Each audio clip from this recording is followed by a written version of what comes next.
जाके भी जाके बनाने से इधर पकड़ देख यहाँ ना तो नहीं यहाँ पर आवाज आवे इसमें चलेगा। जो बच्चे इधर खड़े हुए हैं वो सामने बैठ जाए। अभी घूम रही है नीचे बैठ जाए। जो इधर खड़े हुए हैं पढ़े लिखे बच्चे हैं इधर आ जाओ सामने। जो बरामदे में खड़े हुए हैं वो भी सामने आ जाए।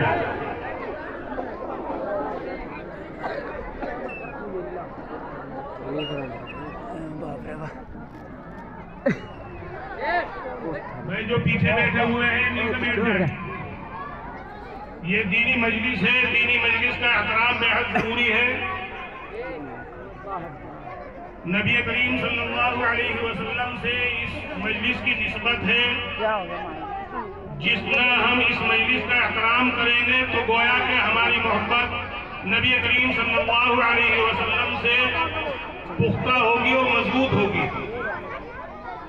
तो इसलिए मेरी सभी हज़रात से गुजारिश है जो हमारे बच्चे या बड़े इधर सड़क के ऊपर भी खड़े हुए हैं वो भी यहाँ आ जाए। बुजुर्गान मोहतरम,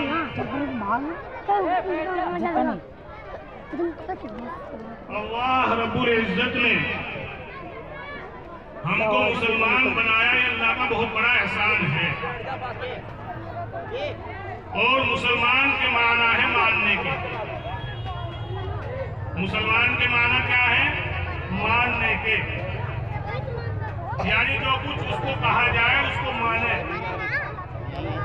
आजकल कमी इसी बात की हो रही है कि जितना मुसलमान को समझाया जाता है सही बात के लिए उसको कहा जाता है, मानने के लिए तैयार नहीं है। यानी अपनी असलियत को ये मुसलमान भूल चुका है। और जब इंसान अपनी असलियत को भूल जाता है कि तेरी असलियत है क्या, तो फिर चारों तरफ से उसको मुसीबतें, परेशानियां, उलझने घेर लेती हैं। आजकल सुनना सुनाना बहुत ज्यादा हो रहा है, लेकिन कमी सिर्फ इसी बात की है कि मानने के लिए हम लोग तैयार नहीं। मेरे मोहतरम दोस्तों और बुजुर्गों, अल्लाह रब्बुल इज्जत ने कुरान करीम के अंदर फरमाया, मन अमिला सालिहन मिन ज़करिन औ उन्सा व हुवा मुमिनुन फलनुहयिन्नहु हयातन तय्यिबा। मौलाना तो आपके बच्चे बैठने के लिए तैयार नहीं हो तो बैठे। ये सबसे बड़ी कमी है हमारी मदरसे वालों की कि हम अपने बच्चों की तरबियत नहीं करते, उनको सही तरीके से बिठाने के लिए उनकी कोशिशें नहीं करते। जब हम अपने माहौल को नहीं बनाएंगे तो दूसरे गांव वाले क्या असर लेंगे। तो मेरे मोहतरम दोस्तों और बुजुर्गों,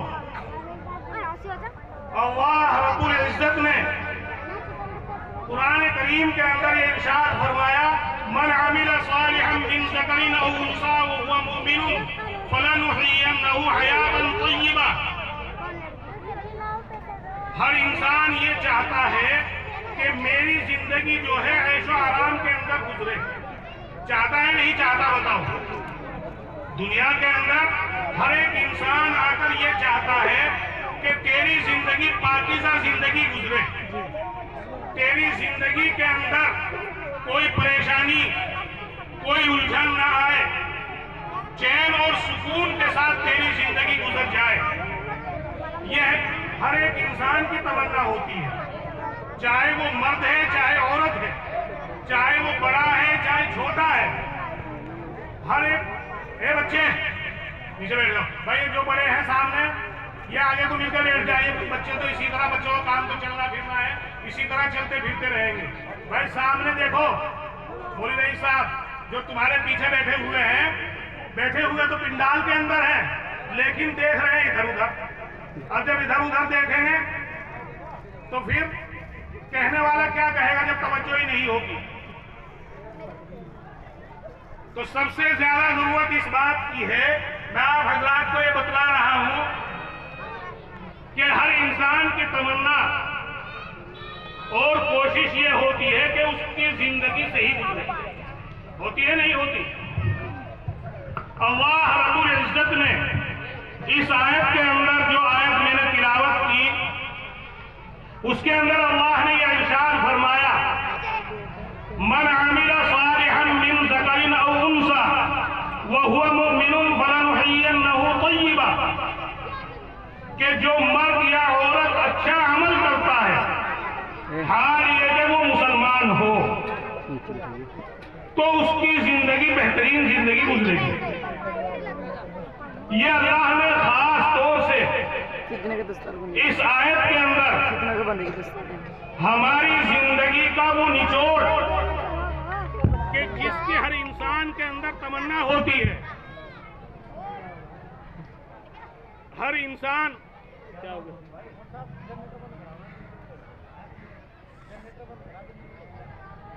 बिजली आ रही है तो बिजली भागी भाई, तो क्या होगा, आ रही बिजली तो। मोहतरम दोस्तों और बुजुर्गों, अल्लाह रब्बुल इज्जत ने कुरान करीम के अंदर इरशाद फरमाया, मन आमिला सालिहन मिन ज़करिन औ उन्सा व हुवा मुमिनुन फलनुहय्यन्नहु हयातन तय्यबा, कि जो मर्द या औरत दुनिया के अंदर रहते हुए अच्छे अमल करेगा, इस हाल में कि वो मोमिन हो, तो मैं उनकी पाकीज़ा जिंदगी बना दूंगा। ये अल्लाह ने कुरान करीम के अंदर वो एक नुस्खा हम मर्द और औरतों को बतलाया, कि जिसके आज हम मुतलाशी हैं, जिसके आज हम तलाश करते हैं।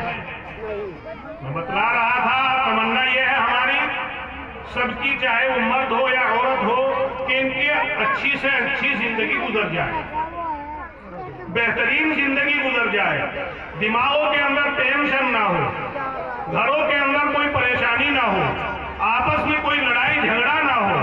यह हर एक इंसान की तमन्ना है, कोशिश है। लेकिन अल्लाह ने एक नुस्खा बता दिया कि इस बेहतरीन जिंदगी के लिए शर्त यह है, ए मुसलमान, तुम अच्छे अमल करने वाले बनो, तुम वो अमल करने वाले बनो कि जिनका अल्लाह ने हुक्म दिया है, जिनका अल्लाह ने तुमको हुक्म दिया, उस बात के ऊपर अमल करने वाले बनो। उस वक्त तो तुम्हारे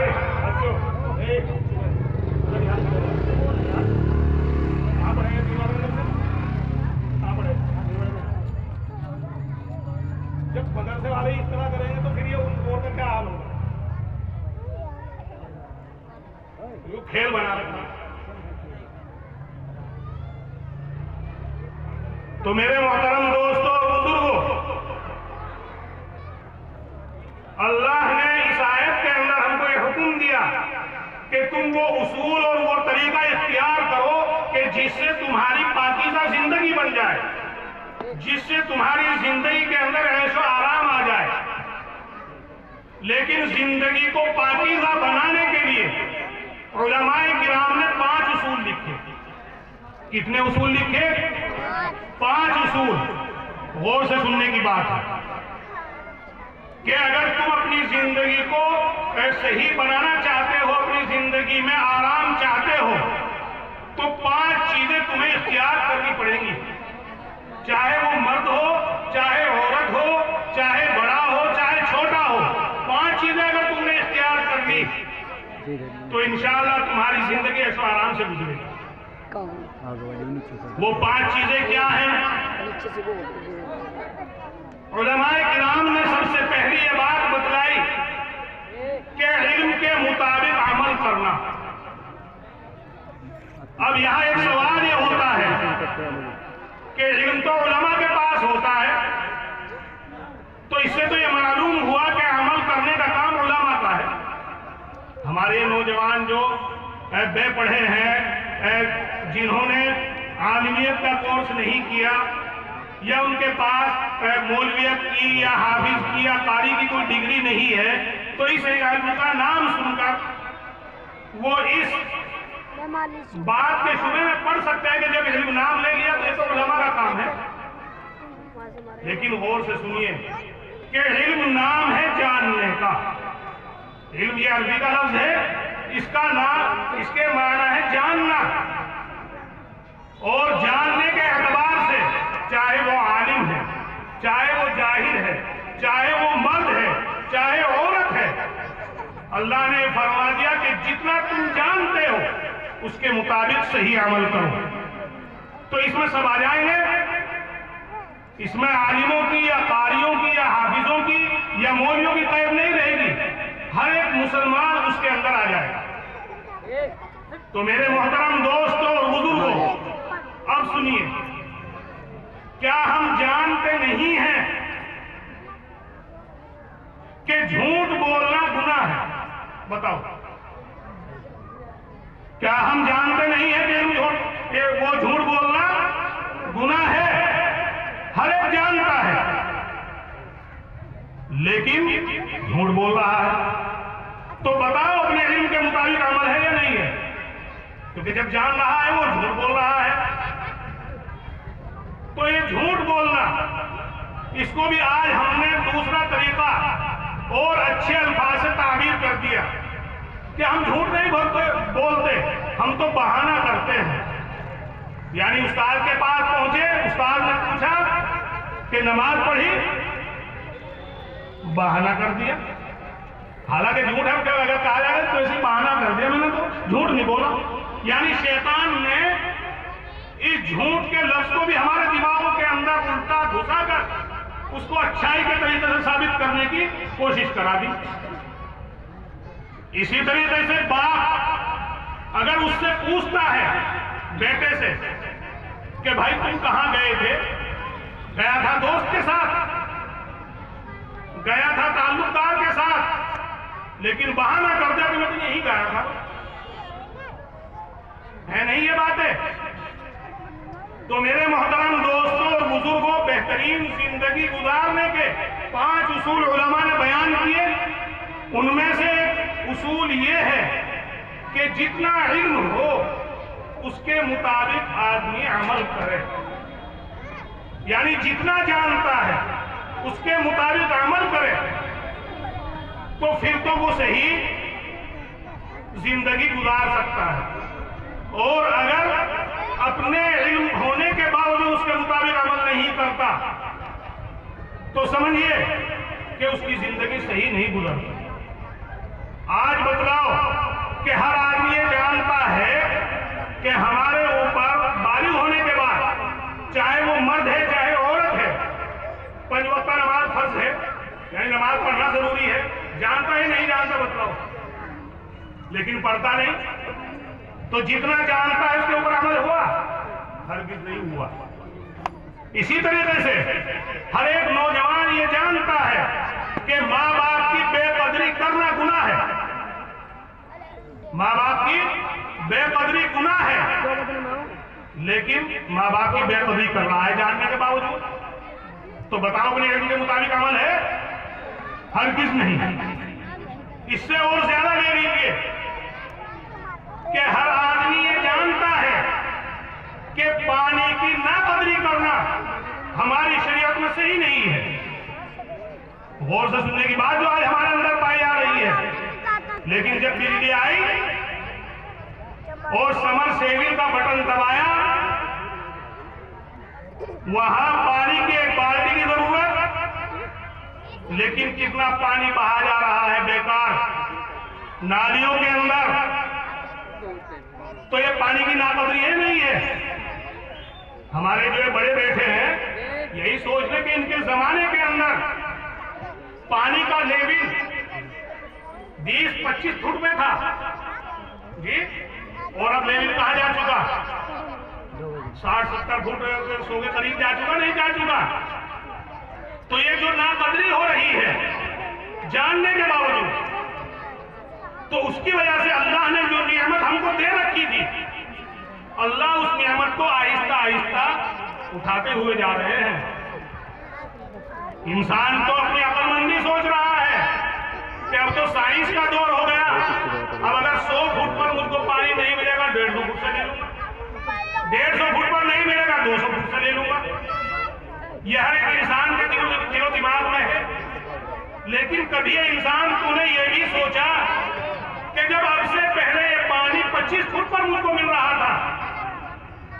ये पानी 60 या 100 फुट या 200 फुट पर मुझको अब क्यों मिल रहा है?